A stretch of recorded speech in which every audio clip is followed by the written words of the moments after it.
In April 1967, North Vietnamese Army units opened their biggest offensive of the Vietnam War.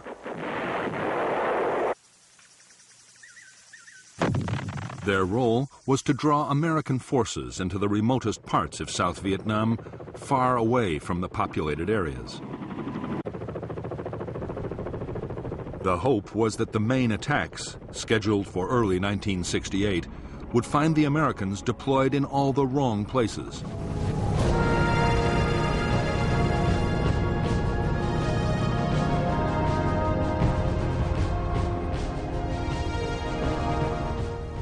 Fighting began at the end of March when a strategic Marine patrol ran into an ambush near one of the strategic hills that lay between the fire bases of Khe Sanh and Con Thien. Dozens of Marines were killed during this first brief and unforeseen combat. The North Vietnamese had by then assembled nearly 2,000 men near the base at Con Thien, and almost every day they hit the Marines with artillery, rockets, and mortars. In the rugged countryside around, there were savage battles as patrols from each side clashed in what became known as the hill fights. During these battles, 160 Marines were killed and 700 wounded. The NVA resisted with such courage that as a mark of respect, the Marines, who usually called the Viet Cong Charlie, rechristened them Mr. Cong. But in the end, it was the sheer weight of American firepower that turned the tables at Con Thien. Repeated NVA assaults were broken, and more than 900 North Vietnamese soldiers were killed by Marine artillery, massive bombing, and the guns of naval vessels offshore.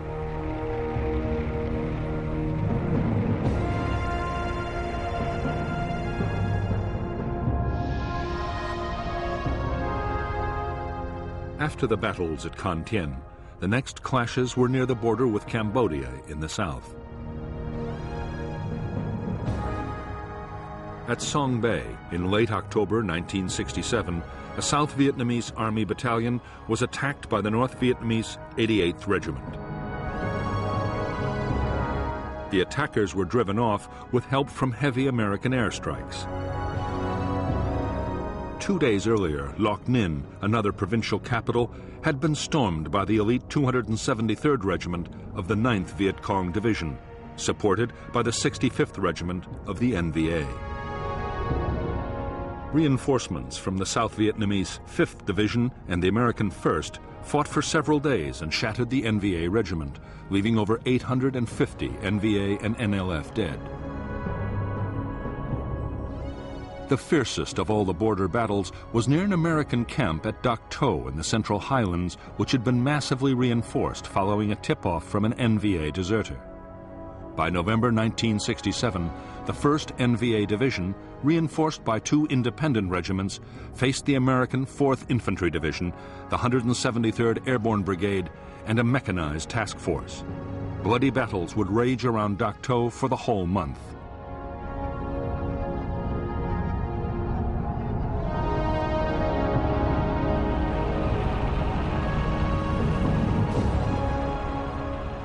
Of all the desperate encounters of the Battle of Dak To, the most costly for both sides was the fight for Hill 875. In the highlands, whoever controlled the hills could rain down mortar and artillery fire on the valleys.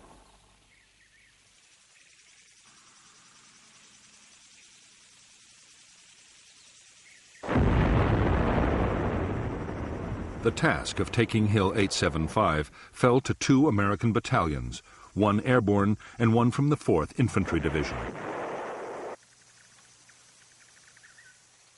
Supporting them were fighters, B-52 bombers, and artillery, blasting the enemy defenses with high explosives and napalm.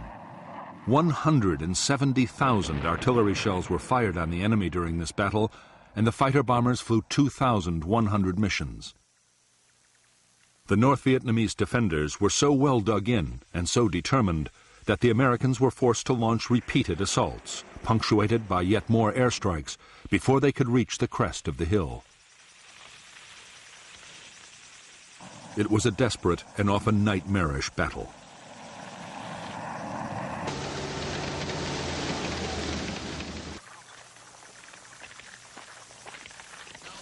It took a full week to capture Hill 875.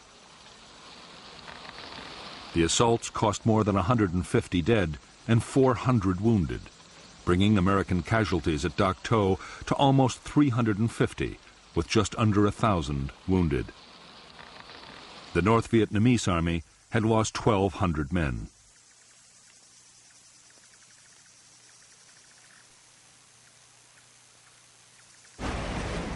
In December 1967, the dry season had just begun in the southern provinces.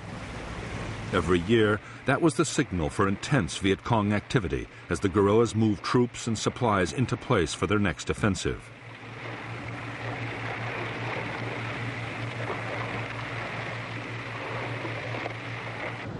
At the headquarters of Military Assistance Command Vietnam near Saigon, General Westmoreland and his senior officers ran a series of studies to try and predict where the enemy would strike in 1968.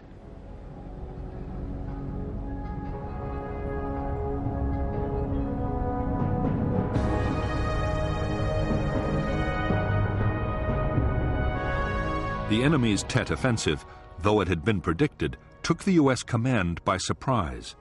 They suspected that the Viet Cong would concentrate their efforts on the northern part of the country. The North Vietnamese army might use up to 5 divisions to try and capture South Vietnam's 2 northernmost provinces. Other attacks in the highlands and near Saigon could provide the diversion. To counter the expected northern thrust, the Americans decided to send up their most mobile reaction force, the 1st Air Cavalry Division. In early January 1968, the division began the massive task of moving north together with other U.S. and South Vietnamese troops.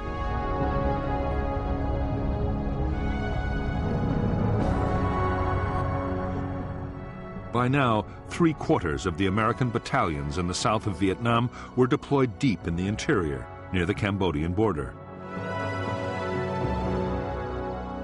Unknown to them, elements of the NLF's 9th, 7th, and 5th Divisions, along with other units, were already heading towards the capital for the Tet offensive.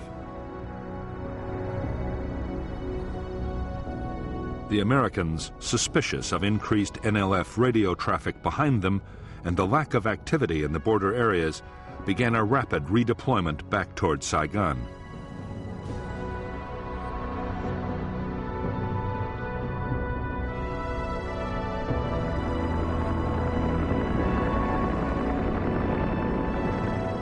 American forces were pulled back from the border areas with astonishing speed.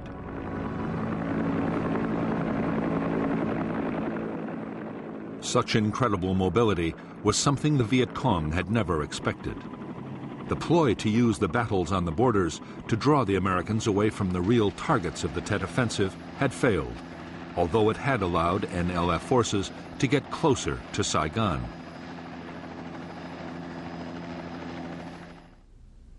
It was Lieutenant General Frederick Weyand, the commander of the U.S. Second Field Force, that had requested the American redeployment. Soon, more than half his battalions were again at bases close to Saigon.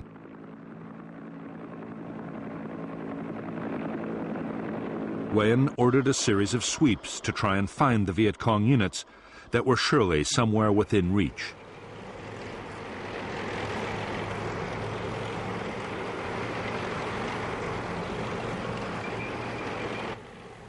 The Americans were now convinced that a major offensive was coming soon. However, no one imagined that the Viet Cong were planning coordinated attacks across the whole country. Neither did anyone guess that they meant to break the traditional Tet New Year truce.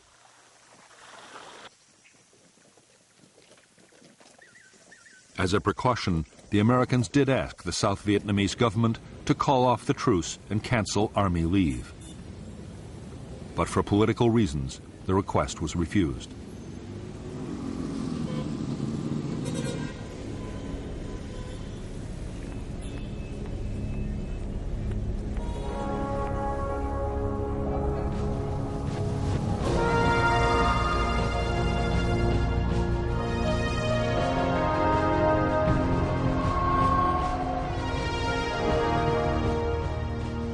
By the last week in January 1968, the Viet Cong had almost completed the massive task of deploying 84,000 guerrillas for the Tet Offensive. Most of the movement of troops and supplies had successfully been kept secret. Even villagers who didn't support the Viet Cong stayed neutral, and few reports of guerrilla activity reached the government's intelligence agencies.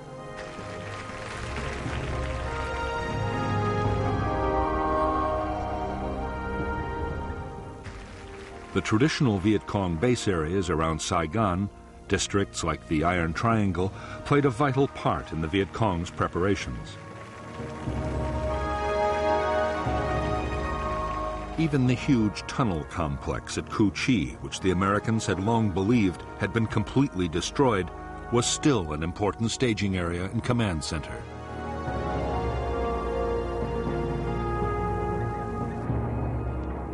Nearer the city, the growing crowds of travelers arriving for the Tet celebrations covered the infiltration of guerrillas and their weapons.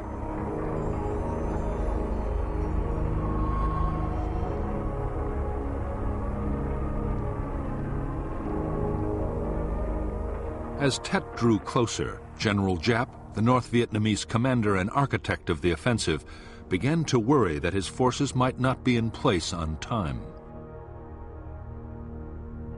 As it happened, dozens of attacks were launched a full day too soon. The North was still using the old calendar, which gave Tet as the 31st of January. In the South, the official New Year was the 30th of January.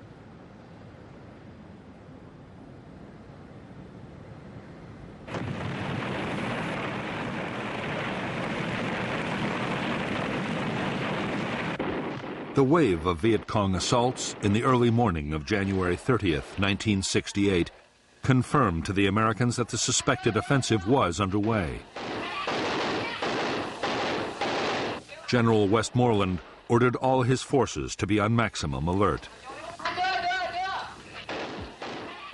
At the same time, the South Vietnamese Prime Minister, Nguyen Van Thieu, announced that the Tet truce was over and canceled the army's leave. 36 of the 44 provincial capitals were attacked, as were 5 of the nation's cities. The premature attacks should have been a disaster for General Giap's plan, but in fact they were a great success, and Giap still had at least some elements of tactical surprise. American attention remained fixed on the northern border, where Westmoreland expected the real offensive to come.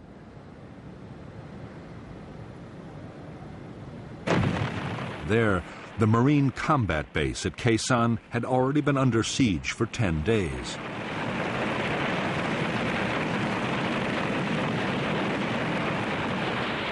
In the rest of the country, although headquarters had sent out warnings, alerts happened all the time, and there was no real sense of urgency. Half the South Vietnamese Army's troops were still away from their units on leave.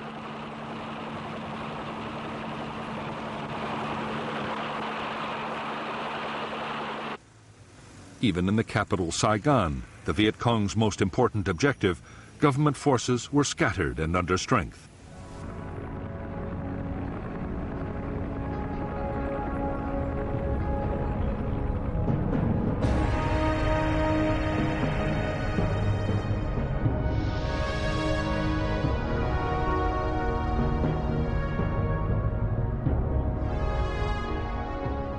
In the days leading up to Tet, 11 Viet Cong battalions, mostly local units, had assembled for the main assaults inside Saigon. The spearhead force was the C-10 local Sapper Commando Battalion. Outside the city, elements of the 5th, 7th, and 9th Viet Cong divisions and 2 independent battalions were positioned to attack American bases, block roads, and reinforce the city units.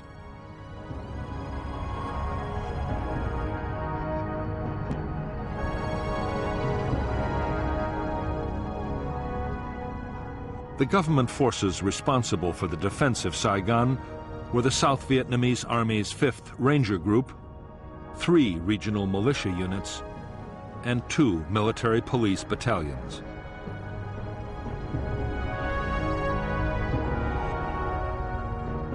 However, 2 elite airborne battalions were also in the city, at Tan Son Nhut Airport, on their way north.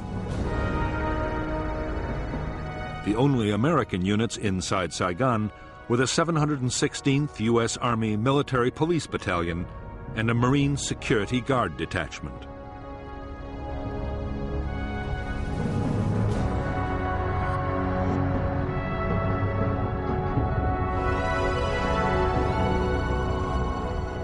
The Viet Cong plan for the attacks inside Saigon had been worked out to the last detail. Most of the assaults were to be carried out by units of C-10. The Independence Palace, the offices of the South Vietnamese president, would be hit first. Next on the list was the Joint General Staff headquarters of the South Vietnamese Army, near to the Americans' main headquarters in Vietnam. Tan Son Nhut Air Base was to be seized, along with the South Vietnamese Navy headquarters and the American Embassy, the main symbol of U.S. power in Vietnam. The government radio station would also be occupied. After the initial assaults by C-10, the main Viet Cong battalions were to sweep into the city from all sides to support the offensive.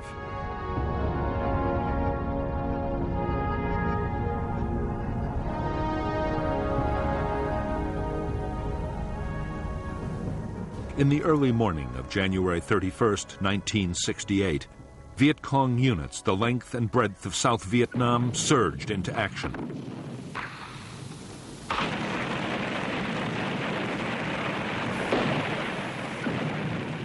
In more than 100 cities and towns, shock assaults by Viet Cong sapper commandos were followed by wave after wave of supporting troops.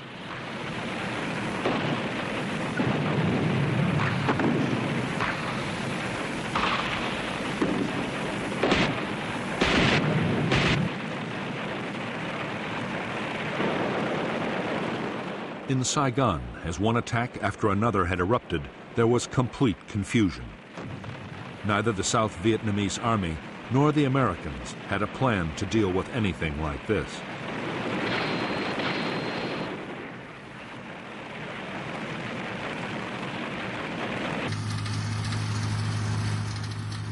The Army's units were under strength and scattered, while the American MPs of the 716th Battalion had been left out of the alert issued the day before.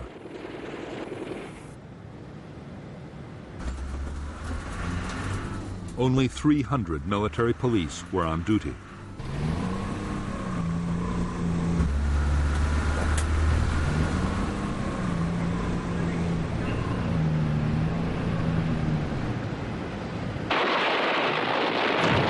Of the many attacks the Viet Cong unleashed in Saigon on the morning of January 31st, the assault on the government radio station was the best organized.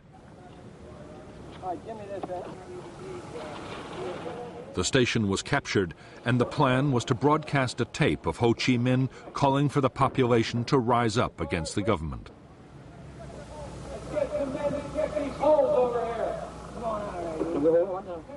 Ho's message never was broadcast. The station's electricity was cut off by the Army in the first minutes of the attack.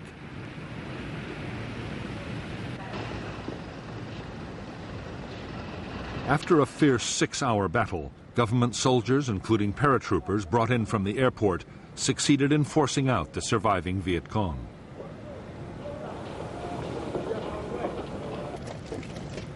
Barely a mile away, at the Independence Palace and the nearby Navy headquarters, the Viet Cong attackers had been driven away from their main targets within minutes. The sapper team had been forced to hole up in a nearby building. The fight lasted more than 15 hours. In the end, nearly all the Viet Cong inside were killed. Although U.S. military police were involved in firefights all over the city, in fact, very few American installations had been targeted in Saigon. The exception was the American embassy, the ultimate symbol of U.S. support for South Vietnam.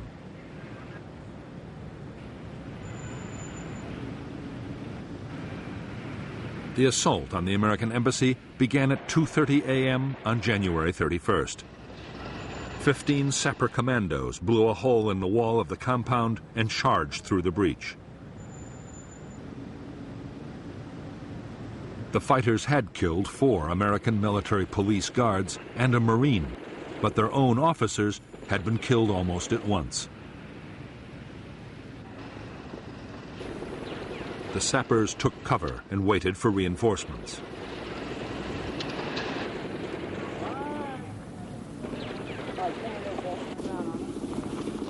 Soon, the Viet Cong were trapped within the compound, under fire from all sides.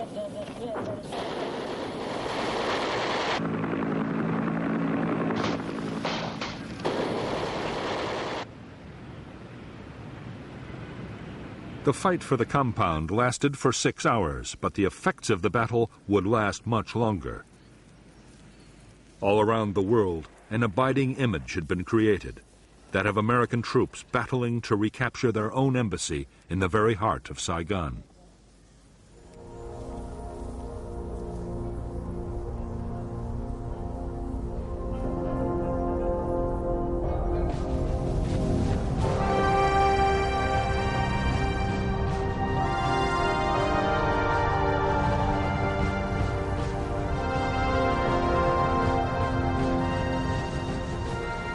The Viet Cong attack on the American embassy and most other targets in Saigon's city center had been launched by the elite sapper commandos of the C-10 battalion.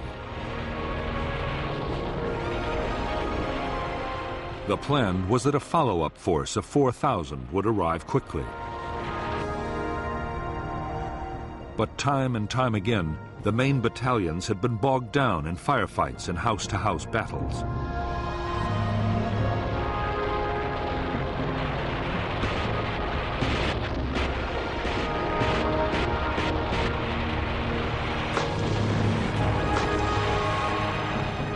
One of the sharpest clashes yet had happened near an American officer's quarters. The battle had quickly drawn in military police and any other U.S. personnel that could grab a weapon. During the night, a truck carrying 25 American military policemen to the fight was hit by a VC rocket head-on, and subsequent machine gun fire killed 16 Americans in a narrow street. Relief attempts had developed into a furious engagement which would go on for 12 hours.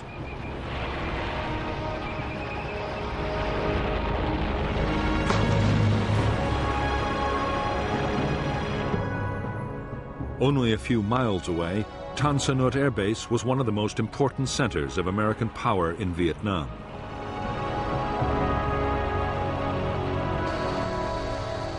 The defenders of Tan Son Nhut were a squadron of U.S. Air Force police, 2 platoons of Army headquarters guards, and the only 2 companies of South Vietnamese Army airborne troops not yet committed to battle elsewhere in the city.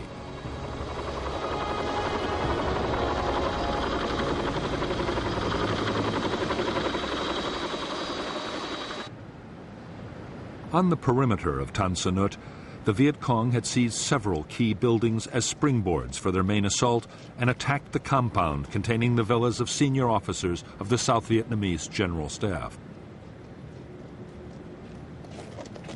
The guerrillas meant to hit the base from 3 sides with more than 1,000 troops. A large textiles plant was occupied as the base for their heavy machine guns and rockets.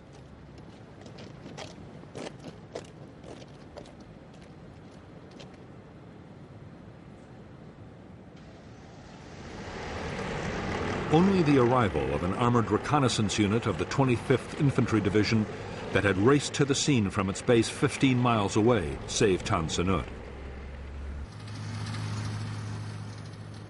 The tanks and APCs hit the attackers from behind and in furious fighting had split the Viet Cong force.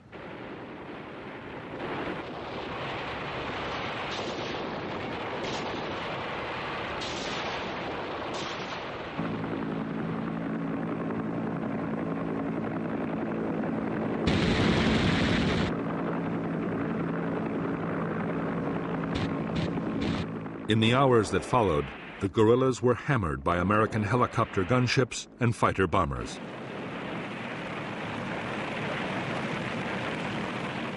The attack on Tan Son Nhut was soon completely broken.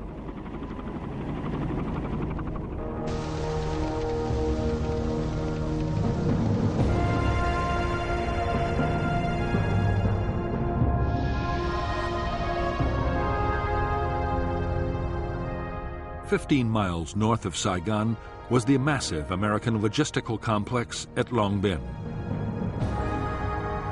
Nearby was the U.S. base at Bien Hoa, and between them the headquarters of 2nd Field Force and 3 Corps, from which the American and South Vietnamese battles in the Saigon area were being coordinated.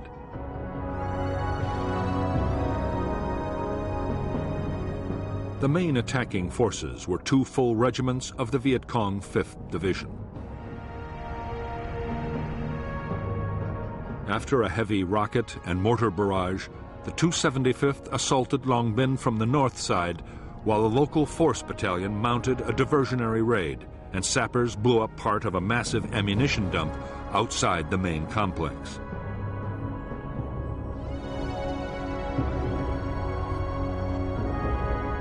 At the same time, the 274th hit Bien Hoa, and a local battalion tried to seize 3 Corps headquarters.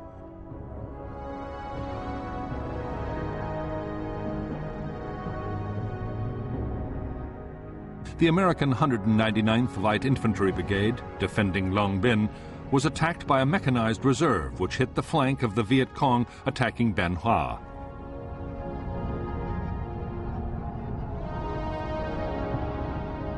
A unit of the 101st Airborne Division was airlifted in while helicopter gunships and more mechanized units joined the day-long battle, eventually driving the Viet Cong away from all their objectives.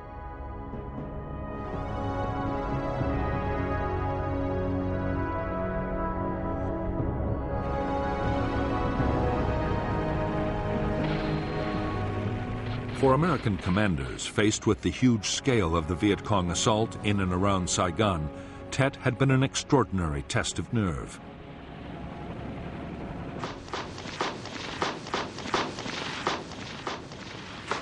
It had seemed as if the enemy was everywhere at once.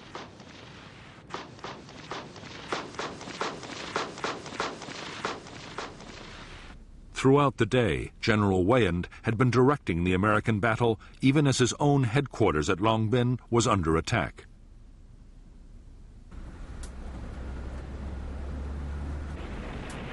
In the first 2 hours of the Tet offensive, Weyand had deployed 5,000 airborne and armored reinforcements. More than 500 armored personnel carriers, mounting their deadly 50 caliber machine guns, had been sent into combat.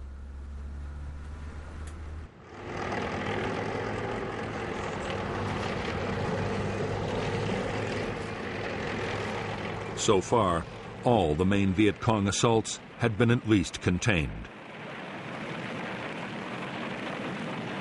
But no one doubted there was still hard fighting ahead.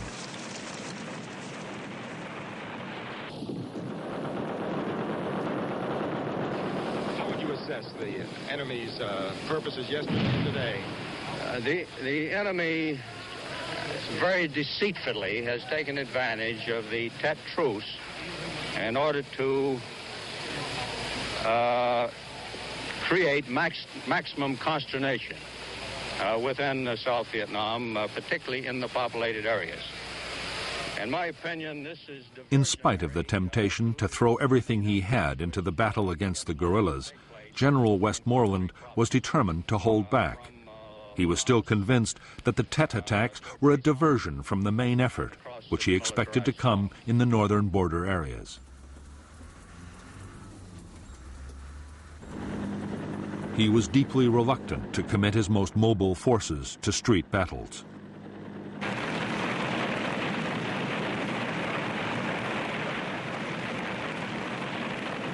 By now, Westmoreland knew that the Viet Cong attacks were being countered successfully all over the country, but at a great cost to American lives. The South Vietnamese army was standing up well. The next stage would be to defeat the guerrillas town by town and battalion by battalion.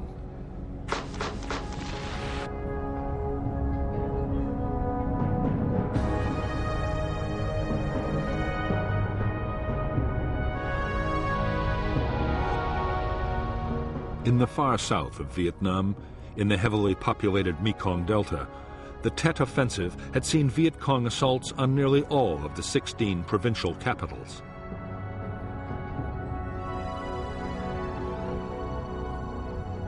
Can Tho, the South Vietnamese Army's 4 Corps headquarters, was also hit. Route 4 was cut in 62 places.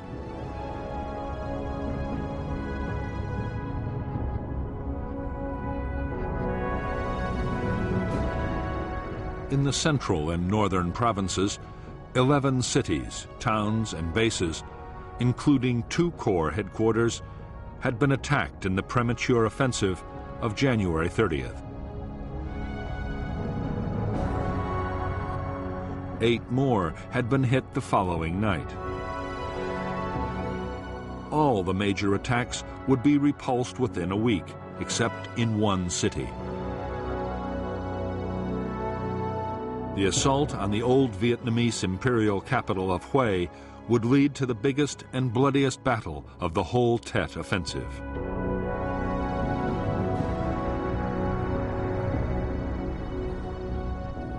The city of Hue was the 3rd largest in South Vietnam and the ancient capital of its former emperors.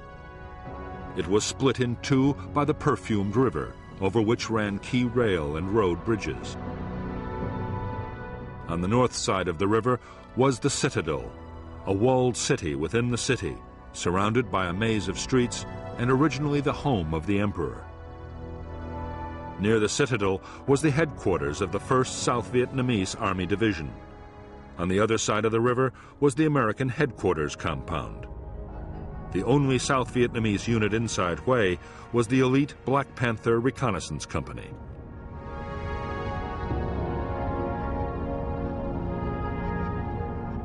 The assault on Hue was launched by 2 local Viet Cong battalions, elements of the 6th Regiment of the 325th NVA Division, and the 4th Independent Regiment.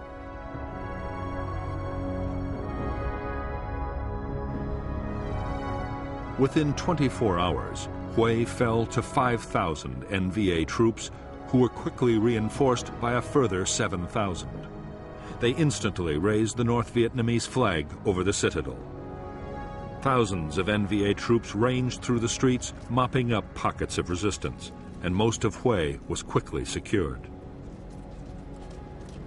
The exceptions were small areas around the American and South Vietnamese headquarters.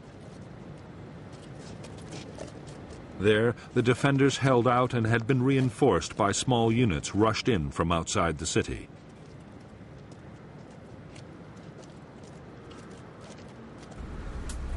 The U.S. Marines and South Vietnamese troops that had come to the aid of their beleaguered headquarters had run a gauntlet of NVA forces to get into the city.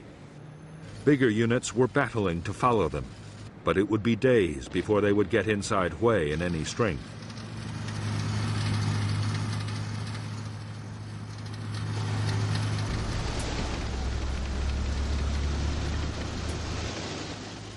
Meantime, it was clear that the North Vietnamese army meant to remain and would not be dislodged without a major battle.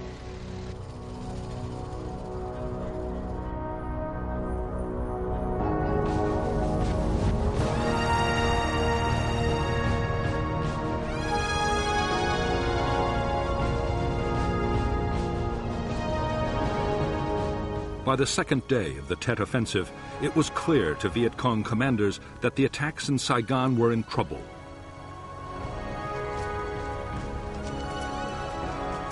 The assault teams had been driven out of most of their main objectives. The promised reinforcements had rarely arrived, and even nearby units had often failed to support each other.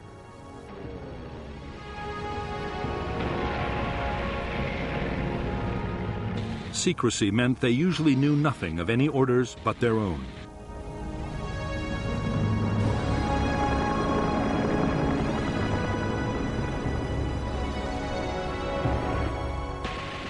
The fight for Saigon had, by now, settled into a large number of separate battles, raging in different parts of the city.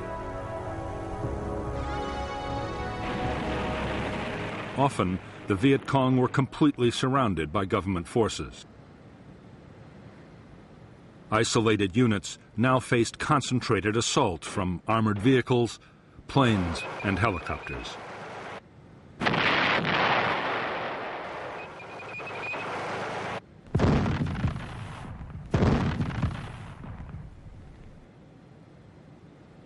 In spite of the setbacks, the Viet Cong had succeeded in winning control of huge areas of Saigon.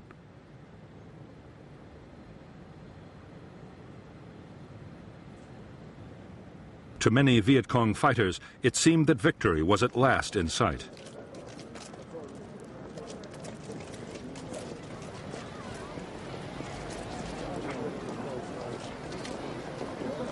They had been promised that the people of Saigon would rise up to support them. If they did, the war could be won soon, whatever happened on the battlefield.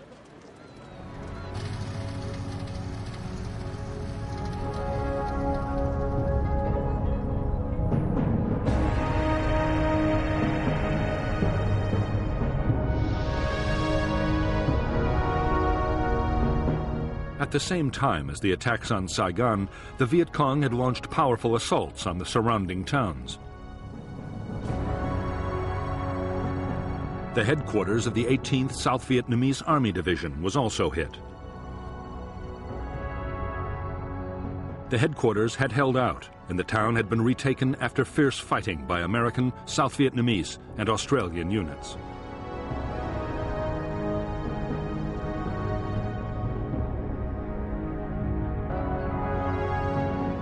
As part of an attempt to surround Saigon and cut off the capital from reinforcements, the Viet Cong 273rd Regiment launched a massive assault on the town of Tu Duc, which contained one of the two South Vietnamese military academies.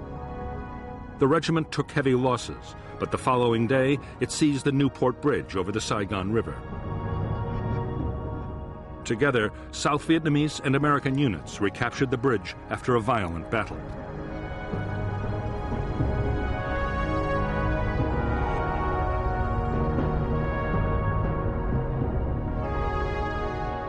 At the high point of the Viet Cong assault on Saigon, the guerrillas occupied whole tracts of the west and south of the city. They used the Phu To racetrack as a major assembly area. The American 199th Light Infantry Brigade launched an all-out assault on the racetrack buildings, driving the Viet Cong into the streets around.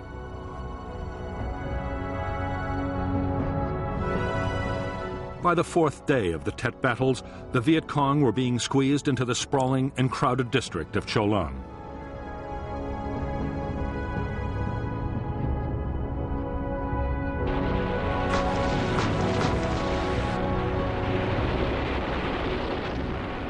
The drive to clear the Viet Cong from their last strongholds in Cho Lan and other parts of Saigon would last more than a month. Like the battles to clear residential districts all over South Vietnam, the fighting would be immensely costly in lives.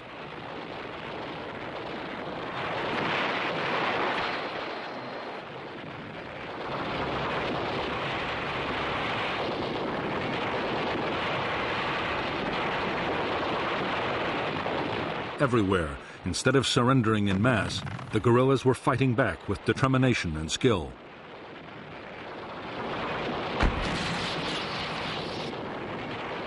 Most Viet Cong units committed to the Tet offensive had made no plans for a possible retreat. The hopes of Viet Cong leaders were now fading fast. They were forced to accept that the Tet Offensive was failing. The South Vietnamese army had been meant to collapse or even join the guerrillas, but instead most of its units had bravely chosen to fight. According to General Giap, it was their skill and determination that largely blunted the North's Tet Offensive.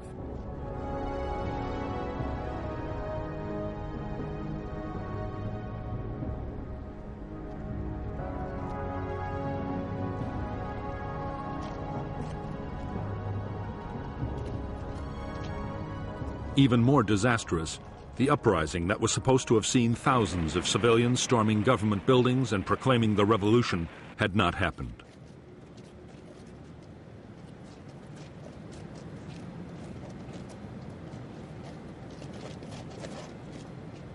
On February 17, 1968, the Viet Cong launched sudden mortar and rocket attacks all over South Vietnam.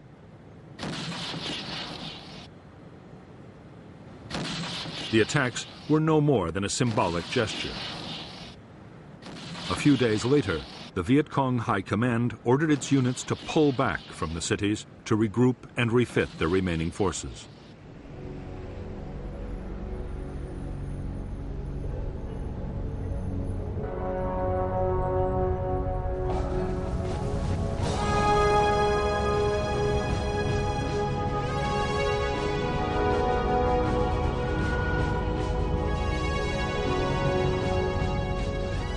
When the Viet Cong High Command ordered its guerrilla units to withdraw from the cities, it made one clear exception. The city of Hue was not to be abandoned. Although South Vietnamese army and American forces had launched a determined counter-assault, Hue was too valuable a prize to lose.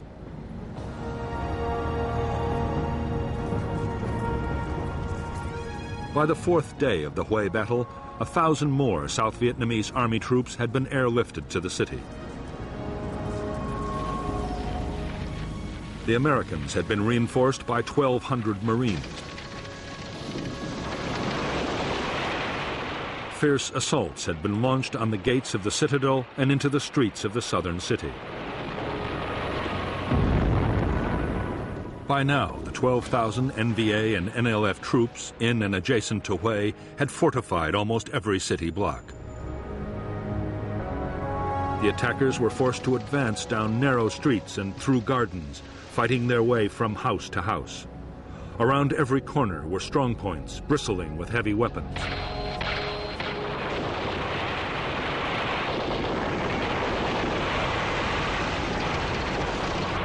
Any house or wall could conceal a heavily armed NVA assault group.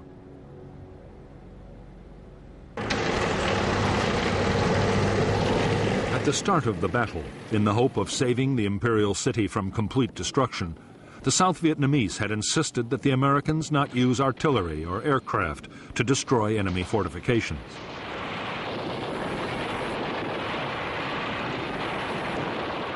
After 5 days of fierce and bloody fighting, most restrictions were lifted.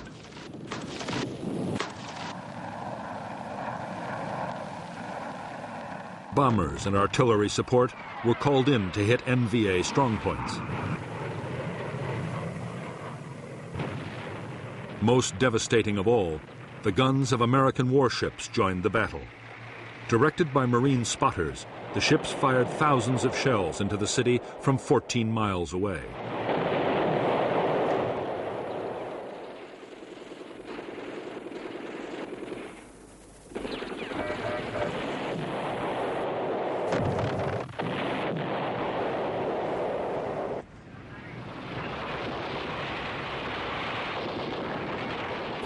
Meanwhile, in spite of frantic American efforts, U.S. reinforcements west of the city were still struggling to reach the battle zone.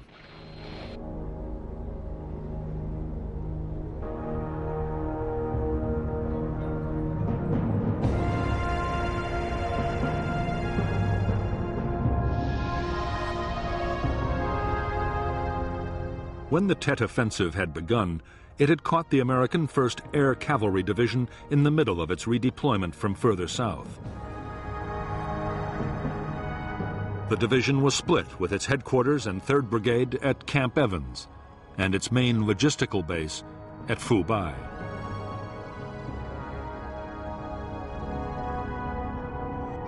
When the North Vietnamese had begun their attack on Hue, they had cut Highway 1, the vital road link between the air cavalry's fighting units and its stocks of fuel and ammunition.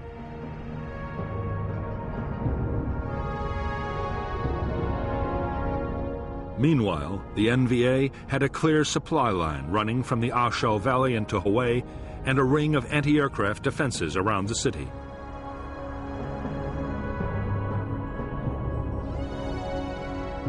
The air cavalry could send only a single battalion to advance on Hue. It was dispatched without artillery support, and with air cover impossible because of bad weather, the battalion was cut off and only just escaped annihilation. It would take nearly 3 weeks for the 1st Cavalry Division to assemble the men, fuel, and ammunition it needed to start cutting the North Vietnamese Army's supply lines into Hue.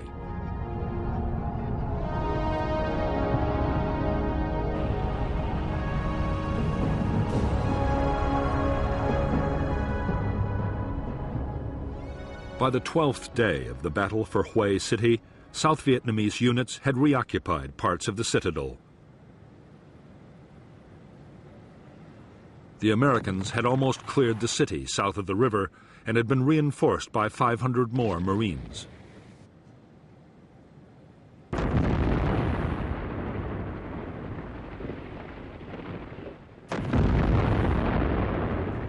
The North Vietnamese still had open supply lines to the west and were able to launch aggressive counterattacks.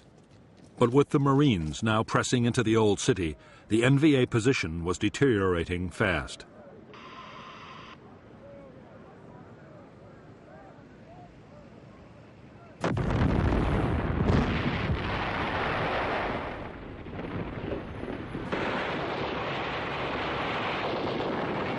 To help defend the citadel, the Truong Tien Bridge across the perfumed river had been blown up by a Viet Cong demolition team. Supplies and reinforcements for the South Vietnamese Army and the U.S. Marines fighting inside the citadel had to be sent by landing craft.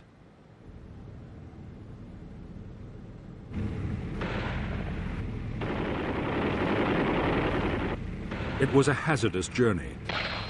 The boats had to skirt an enemy-held area and sail under the guns of NVA troops.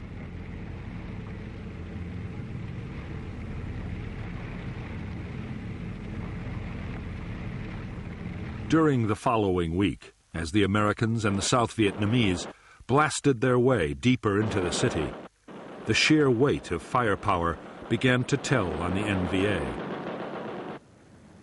Their commander asked for permission to pull out, but he was told he had to fight on.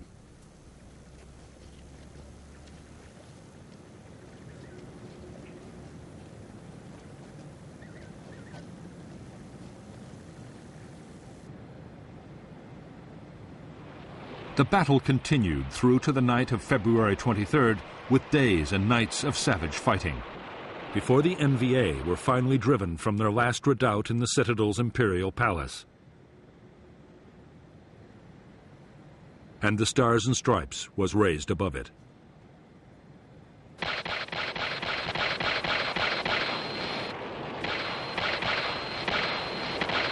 Retaking Hue cost nearly 400 South Vietnamese Army and more than 140 U.S. Marines' lives.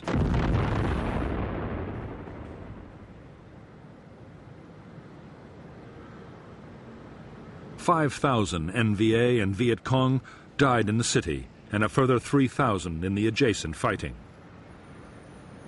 5,800 civilians were caught in the crossfire or killed by NVA forces in the first days of the occupation. American firepower, bombs and artillery had reduced 80% of the city to rubble.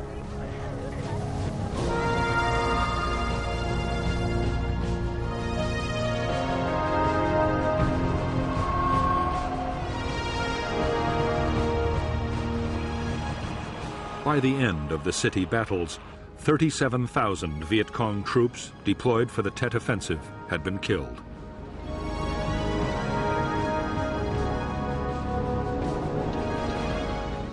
Many more had been wounded or captured, and the fighting had created more than 500,000 civilian refugees.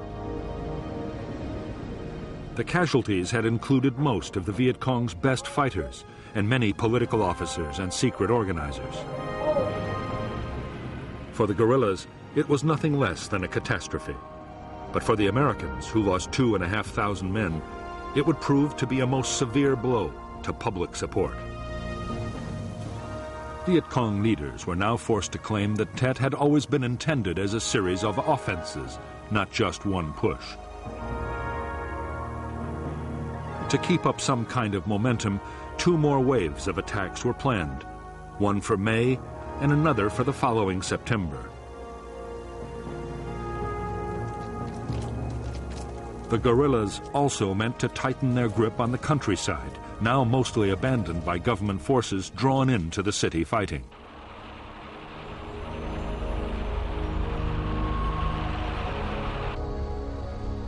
In the battles, the Americans had lost more than 2,500 men, and nearly 8,000 had been wounded.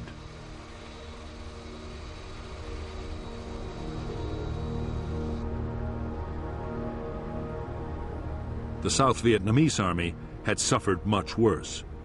Its best units had been hit so hard, they would be useless for up to a year.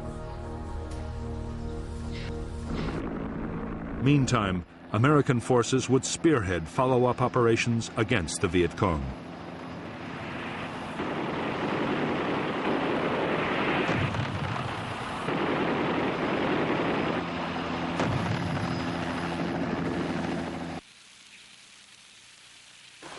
Starting March 11, 1968, massive search and destroy sweeps were launched against the Viet Cong remnants around Saigon and in other parts of the country.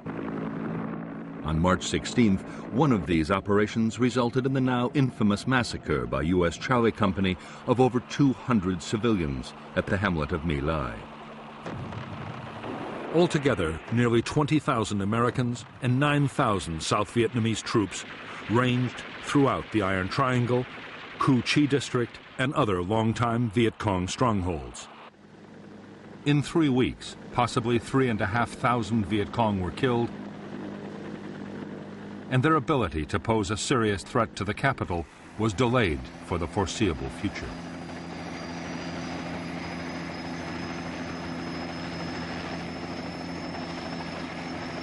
The Tet battles had delivered a massive victory to American military leaders. What they wanted was an all-out push to win the war, including ground offensives into Laos and Cambodia. The Joint Chiefs of Staff asked for 206,000 extra men, half for Vietnam, the rest to boost the reserves. The answer from the White House was no. Tet had changed everything.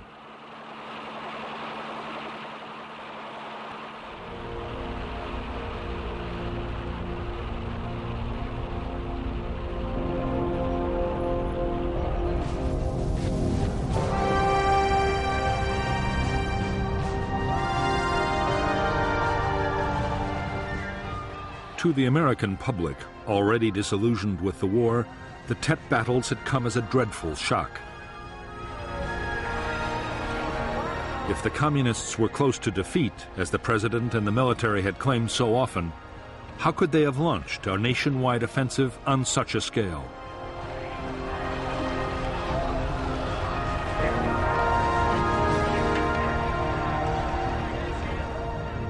By now, support for President Johnson's handling of the war was at an all-time low. He faced a re-election battle in the fall, and inside his own party, Eugene McCarthy and Robert Kennedy were opposing him on an anti-war platform.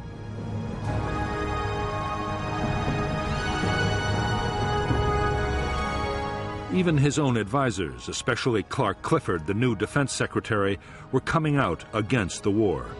The pressure on Johnson was overwhelming.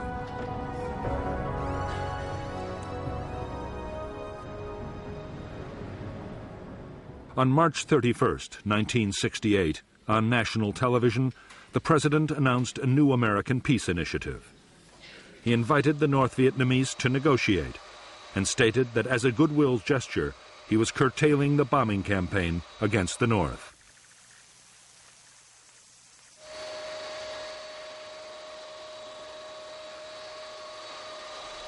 He also made a dramatic announcement about his own future. I shall not seek, and I will not accept the nomination of my party for another term as your president. Within days of the president's speech, Clark Clifford ordered officials to start planning for a new American strategy in Vietnam. The South Vietnamese army would be built up so it could gradually take over the fighting itself. Meanwhile, the U.S. would work for a negotiated peace with the North. For the United States, it was the beginning of a new phase in the war, the start of a long and costly battle to disengage from Vietnam.